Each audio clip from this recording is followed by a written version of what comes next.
Es un momento muy importante para nosotros porque podemos saludar al presidente de la Nación que está en comunicación con las 7:50. Buen día, Alberto Fernández, Mariano Martín y el equipo de Toma y Daca, los saludamos. ¿Cómo le va?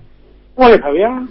Bien, presidente, qué bueno escucharlo y qué bueno escucharlo con una voz intensa en un día, pocas horas después de haber confirmado que se ha contagiado de coronavirus. ¿Cómo se siente? La verdad es que me siento bien, no tengo... lo mío fue casi preventivo, porque ayer fue mi cumpleaños, estuve tocando la guitarra, almorzando con mi hijo y Fabiola, pasé el día lo más bien, y a la noche cuando volví al cuarto, tuve un dolor de cabeza medio raro, no era un dolor intenso, pero un dolor molesto. Y sentí que estaba como acalorado. Me tomé la fiebre y tenía 3 líneas de fiebre, 37.3. Uh-huh. Y llamé a mi médico, le dije lo que me pasaba y le dije, mirá, por precaución, ¿por qué no hacemos un test? Entonces me hicieron un test rápido, que es un test donde uno lo hisopan y como si fuera un test de embarazo, y ese test dio positivo. Y mandamos a hacer un test de lo que se llama PCR, uh-huh, que es el test más lento pero más seguro, que hasta ahora no tengo los resultados. Hay que esperar esos resultados para tener certeza de que lo que dio el test rápido es correcto. ¿Cuándo calcula que estarán esos resultados, presidente? Calculo que en el día de hoy, porque yo además recién me hisoparon para llevar al Malbrán muestras de mis fosas nasales y de mi boca, pues me hisoparon en la boca y en las fosas nasales, para ver para que el Malbrán además trate de verificar cuál es la cepa eventualmente, si efectivamente se termina confirmando lo positivo del test rápido, para ver cuál pudo haber sido la cepa que me ha atacado. Uh-huh. Pero yo supongo que en el transcurso de la tarde tendremos ya un resultado definitivo sobre si el test rápido es correcto y se confirma. Si no fuera así estaría muy feliz, para que lo decir. Sí. Y bueno, y si finalmente se confirmara el diagnóstico, bueno, veremos cómo seguir adelante. Uh-huh. Pero la verdad es que me siento bien, me siento, no tengo, recién se fue el médico, me revisó íntegramente, revisó los pulmones, la saturación de oxígeno, no tengo ningún síntoma preocupante. Uh-huh. Estoy bien. Presidente, de confirmarse, ¿tiene algún indicio de cómo fue que se contagió? No tengo la menor idea, sinceramente, no tengo la menor idea. Sé que hubo en la quinta acá algún caso en la cocina, pero lo llamé al intendente de la quinta y me dijo que donde ocurrió el contagio no tenía contacto conmigo. Reviso para atrás a ver si en los últimos 15 días alguien con quien haya estado cayó contagiado y tampoco lo encuentro. Así es que, bueno, nada, habrá que ver lo que creo que esto en todo caso debe servirnos para que todos entendamos el riesgo que corremos, ¿no? El virus aparece del modo más inesperado y nos ataca a todos, porque más allá de lo que a veces se escribe, de que abrazo a alguien, la verdad es que soy alguien que se cuida mucho, cuida la distancia, trata de estar en lugares ventilados, y bueno, y me pasó. Uh-huh. Como a muchos otros. Lo que tenemos que entender es la gravedad del momento que vivimos y la necesidad de cuidarnos, simplemente. Le pregunto esto también, presidente, porque usted habrá visto que a partir de la confirmación de su condición de contagiado de coronavirus han surgido comunicadores, algunos dirigentes poniendo en duda la efectividad de la vacuna Sputnik V en particular y del proceso de vacunación en general, más allá de que nosotros hemos tratado de difundir opiniones más calificadas al respecto. Me parece que es importante su palabra en ese sentido. Yo ahí puedo decir lo que dicen mis médicos. Lo que me dicen es que evidentemente la vacuna generó una cantidad de anticuerpos importante como para que yo en este momento no la esté pasando del mismo modo que la pasan una persona de 62 años que se contagia y expresa, en los primeros días expresa su dolencia. Uh-huh. Yo pongo siempre el mismo ejemplo. Yo me vacuné el 21 de enero y junto conmigo se vacunó Alejandro Colia, sí, que era un subsecretario de salud. Uh-huh. Y Alejandro al tercer día de vacunado cayó. Evidentemente él se vacunó ya contagiado, sin saberlo. Y Alejandro hasta el día de hoy está internado.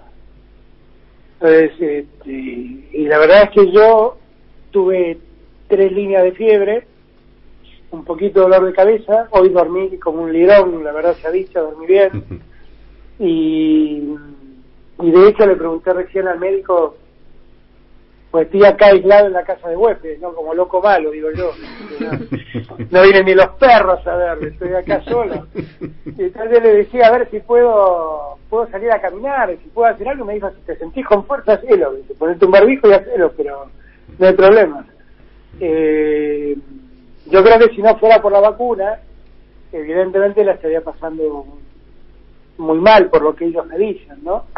Que es como ataca el virus a una persona de mi edad. Y siempre supimos que podía darse el caso de que los anticuerpos generados no fueran suficientes, pero lo que sí siempre se afirmó era que en esos casos la gravedad de la enfermedad decrecía mucho, y ese parece ser el diagnóstico mío. Vamos a ver, tenemos que esperar un poco y también tenemos que esperar que se confirme el diagnóstico rápido, ¿no? Yo insisto en este punto, porque el PCR todavía no lo tengo. Sí, vamos a estar atentos al resultado ese, en definitiva, que va a ser lo que a todos nos va a dar ese último indicio. Exactamente. Y presidente, antes de avanzar sobre algunos temas que queremos aprovechar la oportunidad de hablar por primera vez en este programa con usted, cerrando un poco o avanzando un poco sobre la cuestión más general del proceso de vacunación en la Argentina, ¿qué horizonte ve usted a partir de los acuerdos alcanzados con distintos laboratorios, esta idea de que, bueno, Pfizer hubiera sido la gran salvación y no lo es, y a partir del dato concreto del ritmo de llegada a la Argentina de vacunas, en particular la Sputnik V, la Sinopharm? ¿Cuál es, no quiero hablar de la luz al final del túnel, pero digo, ¿cuándo podemos entender que esa inmunidad de rebaño va a estar presente en la Argentina? Mi mayor preocupación es que cuanto antes podamos vacunar a los mayores de 60 años. Y estamos tratando de garantizarnos semanalmente una cantidad de vacunas suficientes como para ir acelerando poco a poco el ritmo de vacunación. Y yo siento que eso poco a poco se va moviendo. Y siento que vamos mejor que antes, en un mundo donde el tema vacunas es un problema, porque ayer la Organización Mundial de la Salud, o el miércoles, sacó un comunicado quejándose por la lentitud de la llegada de vacunas a Europa estoy hablando, ¿verdad? Entonces, nosotros allí somos una suerte de país medio privilegiado que recibe semanalmente dosis de vacunas, que se siguen dando tratando de preservar a nuestros mayores adultos. Así que yo en ese sentido creo que tenemos que estar tranquilos, que tenemos que entender que la pandemia todavía no ha terminado y que por lo tanto debemos cuidarnos, simplemente debemos cuidarnos. Tenemos que ser cuidadosos y entender que estamos frente a un virus realmente difícil, que además va mutando, va generando nuevas características en su capacidad de infección, y no podemos descuidarnos. Yo en esto hago mucho hincapié porque uno llama de algún modo confía en la sociedad y llama a la disciplina social, pero no le va bien, esta es la verdad, no, en muchos sectores no nos escuchan y el problema sigue existiendo. Presidente. Y termino con una cosa. Y para aquellos que hablan de la solución hubiera sido Pfizer, la verdad que a mí me hubiera encantado comprar la vacuna de Pfizer. Pero Pfizer no nos la quiso vender, esta es la verdad, por exigencias contractuales que ponía. Ahora, los que se dieron a esas exigencias contractuales tampoco recibieron vacuna de Pfizer. O sea, Chile compró, no sé, si no me equivoco, 10 millones de dosis y le dieron 10.000, que era una cosa así, muy poquito. Y eso se repite en muchos países de Europa y de América. Entonces, esta es una discusión inútil, porque el que no quiso vender la vacuna evidentemente fue Pfizer. Y no es que no nos la quiso vender a nosotros, terminó no vendiéndoselas a nadie. Y concentrando toda su producción en los Estados Unidos. Buen día, presidente. Gabriela Pepe lo saluda. ¿Qué haces, Gaby? ¿Cómo andás? Muy bien. Le quería preguntar, presidente, usted tenía prevista hoy una reunión con el jefe de gobierno porteño, Horacio Rodríguez Larreta, para un poco evaluar cómo es la situación, qué va a pasar con las restricciones, si es que va a haber restricciones o no de circulación, en función de lo que todos estamos viendo, que es un aumento considerable de casos en los últimos días. ¿Qué imagina para los próximos días o qué es lo que tiene previsto el gobierno para los próximos días? ¿Va a haber restricciones? ¿Se va a reeditar esta serie de reuniones que tenía usted habitualmente con Rodríguez Larreta y con Kicillof? A ver, ¿qué es lo que estamos viendo nosotros? Estamos viendo, una vez más, que estamos enfrentando un incremento de casos muy grande, a una velocidad de contagio mayor que en el primer momento, en el área metropolitana de Buenos Aires. Como yo soy de los que dicen que la diferencia entre el ser humano y el animal es que el ser humano tiene el don de la experiencia, pues yo esta ya la viví. Y esto siempre fue así. Empieza en el área metropolitana y empieza a contaminar el resto del país. Pero lo que yo quisiera es que hagamos algo para frenar esto en el área metropolitana.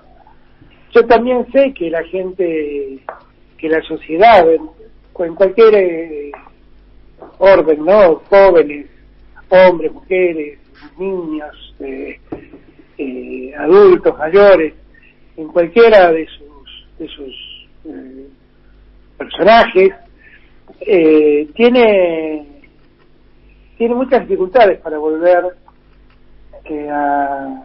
a soportar un encierro. Ahora, cuando uno mira el mundo, eso es lo que está ocurriendo. El mundo se clausura. El mundo vuelve a poner toque de queda. Hay 21 países con toque de queda en este momento.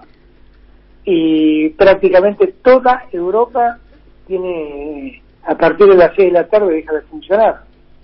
Y en muchos de esos lugares cerraron las clases. Yo viendo todo eso, lo que me parece oportuno es volver a hablar con Horacio, con Axel ya hablé, quería hablar con Horacio y quería que diseñemos algo juntos. Para la primera vez salió bien, digo, de algún modo nosotros logramos controlar el tema de las camas, el tema de la terapia intensivas y controlar el ritmo de contagios para que a nadie le falte la atención sanitaria. Bueno, estamos viendo una velocidad de incremento de los casos realmente preocupante y tenemos que volver a juntarnos para encarar el tema. Ahora lo voy a llamar a Horacio, debo confesar, no voy a mentirles, yo tengo una suerte de reloj biológico que a las 7:30 de la mañana me despierta. Y hoy me desperté 7:30 de la mañana y agarré el celular y cuando vi la cantidad de mensajes que había me dieron ganas de irme a seguir durmiendo. Y seguí durmiendo y me desperté 10:30 de la mañana, estaba terminando de desayunar ahora y ahora le iba a llamar a Horacio para hablar un rato con él. Pero usted, presidente, ¿piensa en algo similar a lo que estaba mencionando que sucede en Europa? ¿Toque de queda nocturno? Yo lo que quiero es que pensemos juntos. Lo que quiero es llamarlo a Horacio y pensar juntos, llamarlo a Axel y pensar juntos. Ellos conocen también en sus territorios y en sus pueblos, los pueblos que gobiernan, ellos conocen también un poco las condiciones de cada lugar. Entonces no es un tema que se pueda resolver así manu militar, es un tema que tenemos que conversar. Lo que sí creo es que tenemos que hacer algo. Eso sí estoy convencido, porque los datos dan cuenta de que está pasando algo y que lo que está pasando no es bueno. Así que vamos a ver, yo lo que, como siempre digo, mi único objetivo es preservar la salud de los argentinos. Es la única preocupación que realmente tengo. Y quiero que lo hablemos juntos y que juntos veamos cómo hacerlo. Presidente, ¿qué tal? Patricia Valli lo saluda. ¿Cómo te va, Patricia? Bueno, usted lo sabe muy bien, hay muchas presiones desde los sectores productivos, ¿no? Para que evitar justamente que si hay medidas pueda llegar a dañar la recuperación que se está viendo en la mayoría de los sectores. Siempre puso, ¿no?, el énfasis en salud, pero digo, esta vez cómo juega la economía, sabiendo que también el Estado no tiene el mismo margen fiscal que tuvo el año pasado, quizás con el IFE, con el ATP. Pero a ver, Patricia, si nosotros necesitamos auxiliar a sectores, los vamos a auxiliar. Efectivamente nuestro margen es menor, pero lo vamos a auxiliar. ¿Puede volver a haber un IFE? Si fuera necesario, para mí lo primero es que la gente no padezca más. Ya bastante padecimiento tiene, que padezca lo menos posible.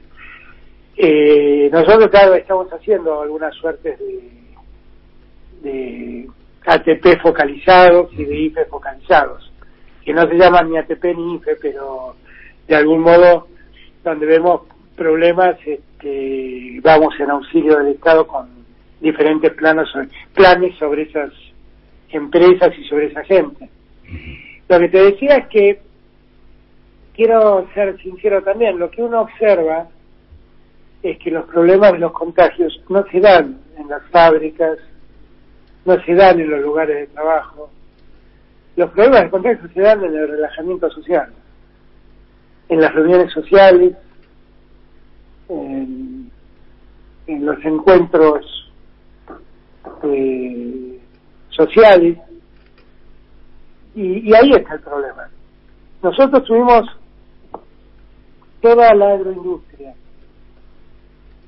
toda la industria de laboratorios, todo el transporte, todo funcionó en el medio de la pandemia, tomaron los protocolos y no tuvimos problemas de contagios.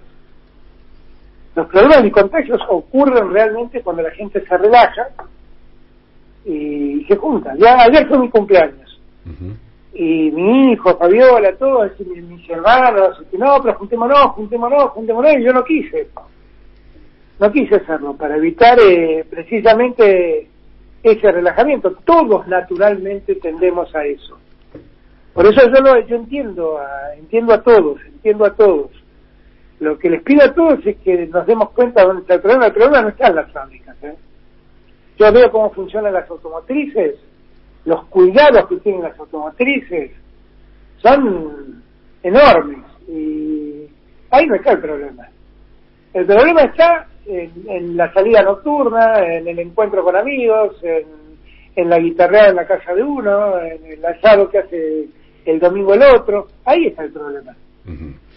Estamos en comunicación telefónica con el presidente de la Nación, Alberto Fernández, y le comento, presidente, que si se despertó a las 10:30 se perdió parte de la entrevista con Martín Soria, que tuvimos en el arranque de este programa, pero no se la voy a spoilear, pero le voy a decir que hablamos mucho sobre las visitas a la Quinta de Olivos, a la Casa de Gobierno de algunos jueces. En estas últimas horas hubo revelaciones respecto de el juez de casación Mariano Borinsky en 15 ocasiones visitando la Quinta Presidencial de Olivos. Quería saber, usted se ha referido en varias ocasiones a la cuestión judicial, pero ¿qué reflexión le merece a la luz de estas nuevas revelaciones? Miren, si no me equivoco, en marzo o abril del año 2018, yo ni pensaba ser candidato a nada. En esa época lo condenaron a Lula en Brasil. Por un caso vergonzoso, donde el juez Moro y los grupos de fiscales inventaron un caso para involucrarlo a Lula. Yo escribí en aquel momento un artículo que se llamaba Argen Lula.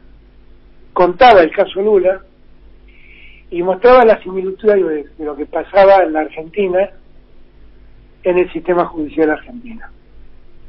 Digo esto porque esto lo escribí, y aclaro que no era la primera nota, porque venía desde el año 2017 hablando de esto. Yo lo escribí y advertí en esa nota, que publicó Infobae, si alguno quiere ir a buscarla, las similitudes entre lo que pasaba en el caso, en el juicio a Lula, con lo que ha pasado o con lo que pasaba en aquel momento en Argentina. De verdad es que yo no tengo ninguna duda que acá pasó algo que nunca había pasado en la Argentina, y es que el Poder Ejecutivo utilizó a la justicia para perseguir a sus opositores. De eso no tengo ninguna duda, pero no es que no tenía ninguna duda en abril o marzo, no me acuerdo cuándo fue, del 2018. No tengo ninguna duda. Y no tengo ninguna duda que hubo muchos jueces que se prestaron a eso.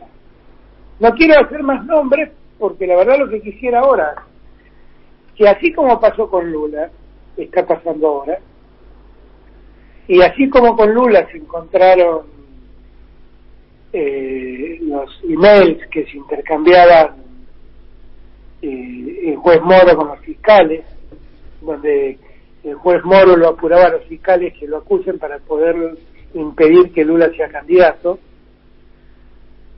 Del mismo modo, en la Argentina ahora están apareciendo cosas como esta, y están apareciendo llamados telefónicos y cruces telefónicos, y empiezan a aparecer los emails donde convocaban a la mesa judicial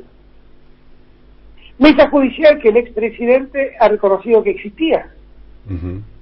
Entonces, yo lo que quisiera, francamente, es que más allá de los nombres, de si alguien vino o no vino, digo, pues yo también no voy a mentir, que un juez hable con un presidente tampoco es un delito. El delito es, o el problema es, que un presidente llame a un juez para decirle lo que tiene que hacer, o que el juez venga a rendirle cuentas al presidente de que ha hecho lo que el presidente le pidió. Eso sí es muy grave. Ahora, en la institucionalidad uno puede hablar con un juez. A mí yo de lo que he visto, Martín ha seguido el caso mucho porque él fue uno de los primeros que se metió de lleno en el tema de la mesa judicial. Pero yo lo que veo es que hay casos un poco más, hay casos muy llamativos, ¿no? El caso del juez Hornos yendo a la Casa de Gobierno a anunciar la medida que va a tomar al día siguiente, y al día siguiente la tapa de los diarios. Uh-huh. Eso sí me parece gravísimo. Y si ustedes hacen memoria, yo en campaña expliqué que había un circuito en la justicia penal, en un programa de Tenenbaum, de Ernesto Tenenbaum y Mario Donner, que se llamaba Corea del Centro. Expliqué que había un circuito en la justicia penal que empezaba en primera instancia en los fallos de Bonadío y de Ercolini, seguían en la segunda instancia en los fallos de Irursun y Bruglia, y terminaban en la tercera instancia en los fallos de Hornos y Gemniani. Y cuando uno revisa los casos, era un circuito perfectamente urdido, perfectamente cuidado. Entonces, cuando uno habla de esto que pasó, y cuando uno habla de la necesidad de corregir lo que pasa en la justicia, la verdad lo que yo quiero es que nunca más nadie use la justicia para perjudicar a otro. Uh-huh. Malamente, maliciosamente, que nadie use la justicia para perseguir a nadie que no deba ser perseguido porque ha violado la ley. Uh-huh. Eso es lo que quiero. La verdad es que nadie quiere más el Estado de Derecho que yo. Yo, el otro día en la última clase, no sé qué tema tocamos, estaba hablando de tipicidad. Y cuando uno habla de la tipicidad, es la necesidad de que la conducta por la que uno lo persiguen previamente haya sido calificada como delito. Uh-huh. Es una exigencia para que el delito ocurra. Y entonces yo les hablaba de que la tipicidad era una gran garantía, porque no nos pueden perseguir por cosas que no son consideradas delitos. y les hablaba, les decía, yo sigo creyendo en la necesidad de una justicia independiente, y aunque a veces a mí me dicen que soy un ingenuo y que soy un naif, la verdad es que los que estudiamos Derecho, estudiamos en términos atensenianos cómo debe ser el mundo del deber ser, cómo deben ser las cosas. Y yo no me conformo en el cómo son las cosas. Si las cosas son así, debo cambiarlas.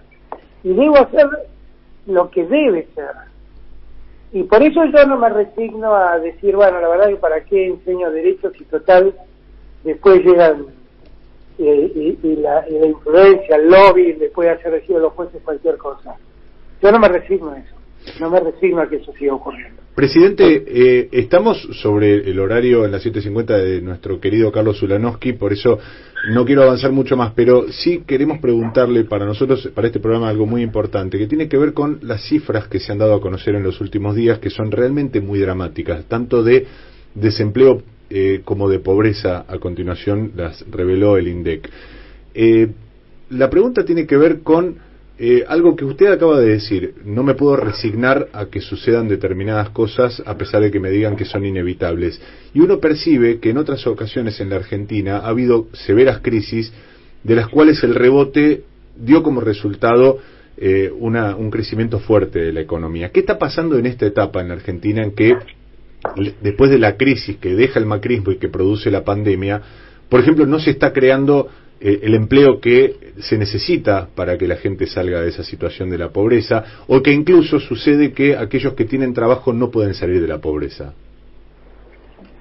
Ahí hay diferentes temas como para tener en cuenta. Primero, la economía está reaccionando mucho más que bien, y se están creando empleos a un ritmo realmente llamativo, ¿no? El otro día me decía Caló, el secretario general de la Unión Obrera Metalúrgica, Antonio Caló, que él tiene hoy 15.000 afiliados más que los que tenía en diciembre del 2019. No, en diciembre del 2020, en diciembre del 2019. Hay claramente una recuperación de la economía, hay claramente una recuperación del empleo. También es cierto que durante los años del macrismo se promovió mucho